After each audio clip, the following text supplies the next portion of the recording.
What's up guys, this is Coultereign. Today I'm going to take you through some of my diet beliefs and some of the methodologies I implement throughout the week. I'll break down each day and kind of why I do them. So this is a good diet for someone who's similar to me. So this is what works for me, and that's really what you got to find is what works for you and what you're trying to accomplish. So if you're more of a leaner athlete and you're trying to put on more mass, you're training really hard, heavy, you're going to need to be in a caloric surplus. You're going to need to always have food in your system, replenishing those so you can build muscle and get bigger. But if you're like me, where you're closer to your performing weight and you're trying to lean up and this is a really good fat burning diet, this is good for you. You're going to be more of a caloric deficit and eating less throughout the day. And I'm a pretty big proponent on you don't have to always have food in your stomach. That can create some systemic inflammation because your body's always fighting breaking down that food and you never really get a break. So a lot of times I'll eat 1 meal a day, 2 meals a day, and this is more of an off-season training for me because when I'm playing, I'm training during the day and practicing and stuff. But this is more of an off-season program for me, and I'm going to take you guys through a meal that I'll do pretty routinely, and also some of the food I got in the fridge and why those are the type of foods that I'm interested in. So let's get into this video. I appreciate you guys. Comment, let me know what you guys think, and shoot me a subscription. And well, let's get into it. Appreciate it.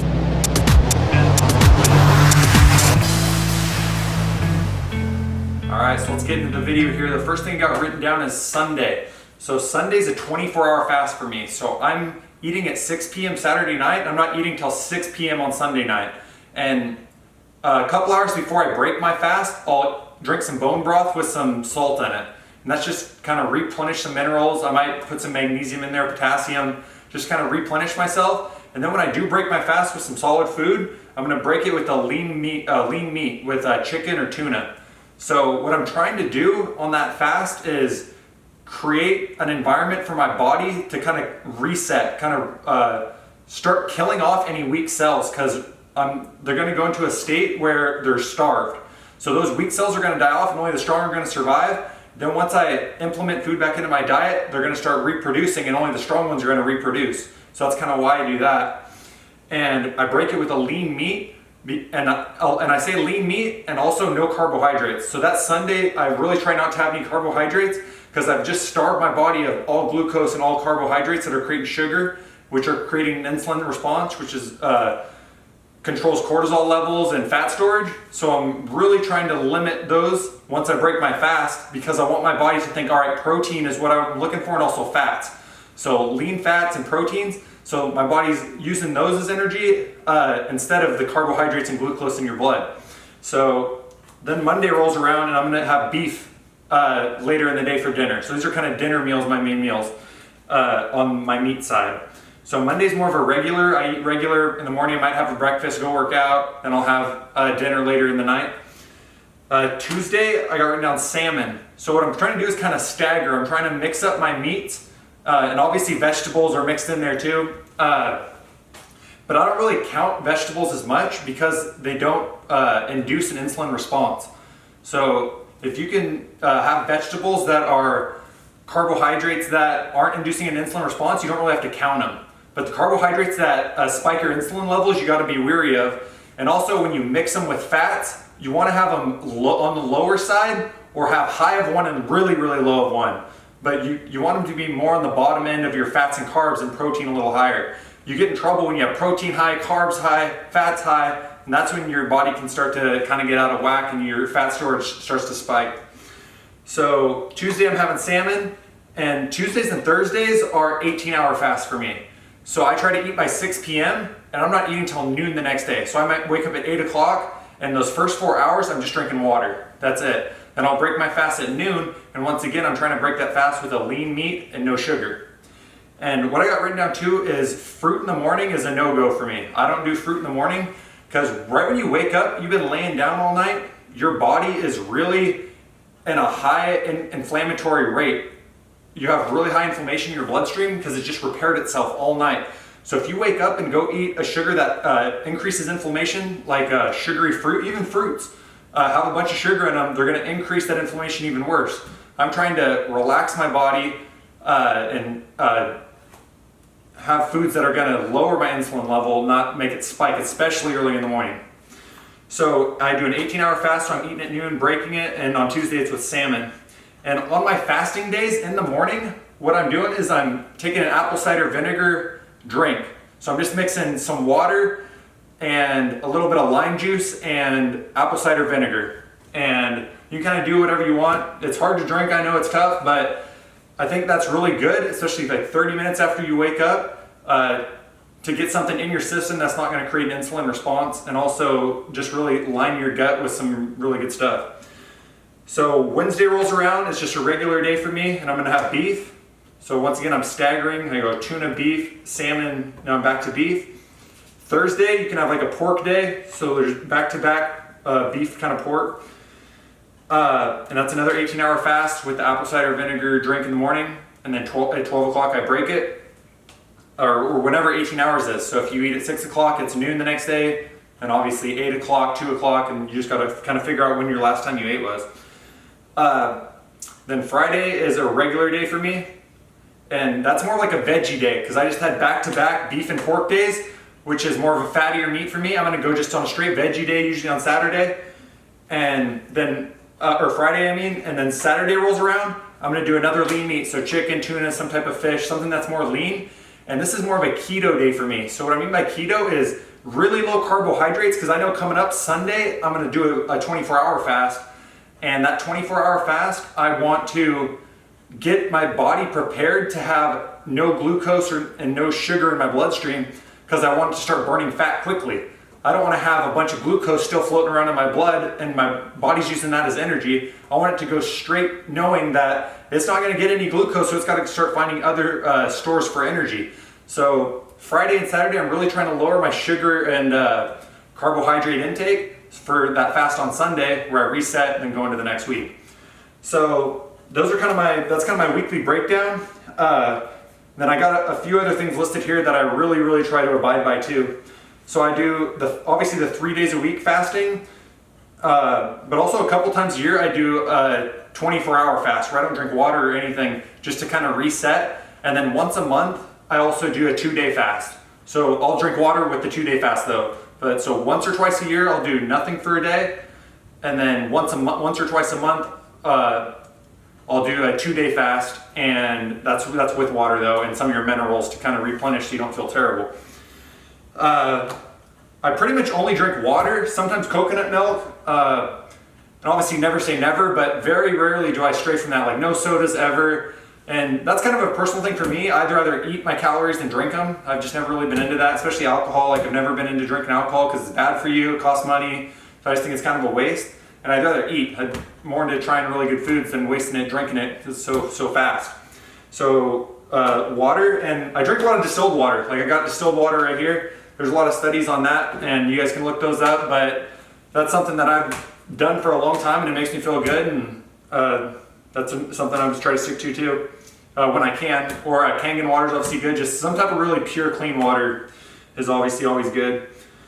And then for me, low grain works good, because if you guys have heard about the Perfect Human Diet, it's kind of an interesting story on Netflix, documentary. They kind of talk about how your stomach is a carnivorous stomach, and cows have 7 different stomachs to digest a lot of grains and a lot of vegetables and stuff. So, and to really pull all the nutrients out of that, humans only got 1 stomach, so it's more like a lion. We have a carnivorous stomach. So eating a bunch of grains sometimes can cause really high systemic inflammation in your gut, and actually can poke micro holes in your stomach, which makes your stress levels spike, because your body's trying to patch those holes in your stomach because you're trying to break down those grains. So I try to stick to low grains for me. My body feels pretty good. I kind of feel bloated if I eat a ton of grains and really heavy on carbohydrates. And then one of my biggest things is 3 hours before you go to sleep, you can't eat. Because I want my digestive system to be completely shut down before I go down to sleep. I'm not a big believer in your body can just fall asleep whenever and you're going to fall into REM sleep and be good. I think if you're falling asleep on a full stomach, your body's moving around inside, and your body's focused on digesting instead of repairing your brain, falling into REM sleep and really getting into a deep sleep. So you want everything to be shut down and to be focused on repairing your brain and the rest of your body. So that's something I really focus on. And also right before bed, I drink a big, 16-ounce bottle of water, and then right when I wake up, same thing. I'm always trying to hydrate at the end because you're gonna go 7, 8, 9, sometimes 10 hours sleeping without any water. So you really want to line your body with water before and right when you wake up. And this is kind of the last thing I got written down is eye blinders. So they look funny, but you put them on and you knock out every time. And this is kind of a mainstay for me, especially on the road traveling and stuff, long bus trips. Shut that off. Like, I'm pretty sensitive to light now. Like, if I even have a little light in my room on, I have a hard time sleeping. So those are really important, because if you think back in the caveman days, those people, when the sun went down, it was pitch black unless they had a fire going. So they only had the light from the stars. So when the sun went down, everyone went to sleep. Sun came up, they woke up. So, and that was for thousands and thousands of years. So it wasn't until, the light bulb and everything where people can stay up later now with TV screens and stuff. And let me grab this real quick. So these are blue light blocking glasses. So these are really important to me because we're staring at screens all the time. I'm in class at Arizona State right now, so I'm staring at screens a lot. So these are gonna block out the blue light, but also you can find ones with clear lenses that you can just wear on every day because blue light can really mess with your sleep, and there's a bunch of studies on that too. So those are kind of my main things that I do on a daily basis, but I'm gonna take you guys through a meal real quick. So this is spinach, and this you guys can have as much as you want, just like Popeye, you guys can eat as much as you want. You can get big forearms. So I just take and I put it in this big bowl, easy to clean. You can really stack it up, and you got handles, So I'm gonna fill it up about halfway, so quite a bit. This is a really simple meal for me. I already got, this is a 12-ounce can of canned chicken breast. So it's a pretty lean meat. I'm gonna put that in there. Then I got some Himalayan sea salt I put in here. And I'm pretty generous with this because I sweat a ton, so I'm not too worried about it. If you're not the type of person who sweats a bunch and you're not working out really hard, you got to be careful with your salt because you're going to want to sweat that out. So either go in the sauna or something, but sweat out some of that salt. So this is pretty simple. So I got salt, meat, and spinach in there. I put some olive oil. And you got to be careful. There's a lot of calories in olive oil too. It's at 120 per serving. Yep. So that's 1 tablespoon. So if you're really watching what you're eating, you gotta be careful because there's easy calories in that too. And then just a little bit of regular balsamic vinegar in there. And this is my secret method that I don't think anyone I've ever seen do. Is I take a full carrot, instead of a fork, because it gets all bunched up in the fork, I'll stir it with the carrot. Then as I eat the salad, I'll just kind of leave it in there whole. And as I eat, I'll get a fork now, but I'll just kind of leave it there and eat it full like that. So that's a pretty good meal for me, and this could tide me over. I might have a little bit of something else added to this if I'm really hungry, but this could tide me over till tomorrow pretty easily. And if you're having a really, really heavy training day, you might have this right after your workout, like at noon, and then later in the day at 6 o'clock, have another meal if you're really hungry. But today was a pretty light day, so this is good enough for me, and I might be good to go till tomorrow. So let's, I'm gonna zoom in a little bit so you guys can see, but I'm gonna take you in the fridge. All right, let's take you in the fridge. It's a little messy, but, so here I got 4 cartons of eggs. So I always try to get free range eggs because you wanna eat foods that are eating the food they're supposed to be eating too. So chickens are normally in the wild free grazing and they're eating worms and stuff throughout the ground. You don't really want all veggie, grain-based food going to the animals, because that's what they're not used to eating either throughout history. So you want to get free range eggs, and everything in here is organic. Like I try to get everything organic. Just another way to try to keep it as clean as I can. I don't have this as much, but if I'm going to have milk, it's going to be grass-fed milk once again. So, and that's more so I add it to my yogurt a little bit if it gets kind of dry. I'm not huge on dairy a ton, but I like cheese and milk a little bit occasionally. It's more so just dispersing a wide variety of different things into your diet, keeping your body guessing. But also being consistent with it too. Eating consistently healthy, but in a diverse range of different foods. So this is sauerkraut, organic sauerkraut, really good. Pickles, these are my favorite, Bubby's pickles, check them out. They're really, really good. And they have really good probiotics and stuff. I drink that juice in there when it's done. Salsa, I got salsa in there. Here's some ground turkey meat. And this is one of my favorite things, like that big carrot I had earlier. what I'll do is I'll go to Sprouts and I'll get a 15-pound bag of carrots. I think it's like 20 bucks. And that's a snack right there. Just walk in and you'll get pretty full on one carrot and you'll have hardly any calories and really good for you. So that's something I'd really recommend. So one of my main fruits is apples. Growing up in Washington, I have apple trees in my front yard, so I have a ton of apples. I'll also have that like lunchtime. Like I said, I don't have a ton of fruit in the morning, but I'll have that in lunchtime with a little bit of peanut butter maybe. And you know, I'm a big meal prepper. I'll prep meals, and that'll kind of save me from having to work all the time making meals. And that's another thing. I don't believe in having a ton of meals in your stomach all the time. But also, I think it's kind of a waste of time to always have to prep meals, and it's a lot of work, as you guys know. So here's some cheese, some organic pepperoni sticks. And yeah, I mean, everything else is kind of basic stuff. Everything I get, even the dressing and stuff, I try to get organic. And yeah, I'm pretty basic, honestly. It's pretty much just proteins, and normally there's more vegetables in here. I'll have Brussels sprouts, asparagus, cauliflower, broccoli. I guess I'll take it in the freezer too. The freezer has some frozen fruit. I got macadamia nuts and walnuts in here. Some of my favorite nuts, cashews. Organic chicken. But yeah, not a ton of pasta, not a ton. I have a lot of Kerrygold butter. I really like Kerrygold butter. Some good fats and stuff in butter. But everything's just moderation. Just like anything else in life. You just gotta have moderation. Yeah, I frozen cauliflower and broccoli in here too. But yeah, so if you guys got any questions, let me know. But that's kind of the extent of my diet. I keep it pretty simple. And it's more of a caloric deficit diet to burn fat. So if you guys are interested in a diet to bulk up, I've done that too. I've been a high school athlete that was trying to bulk up because I was a 189-pound wrestler.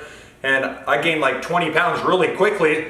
And I had to learn, you know, that's not necessarily the cleanest way to do it. You gotta do it the right way. So interested to see what you guys think about the video and appreciate the support. Shoot me a subscription, and I'm gonna start doing some defensive work videos, so be looking for that, and appreciate it. We'll see you guys next time. First fire right here.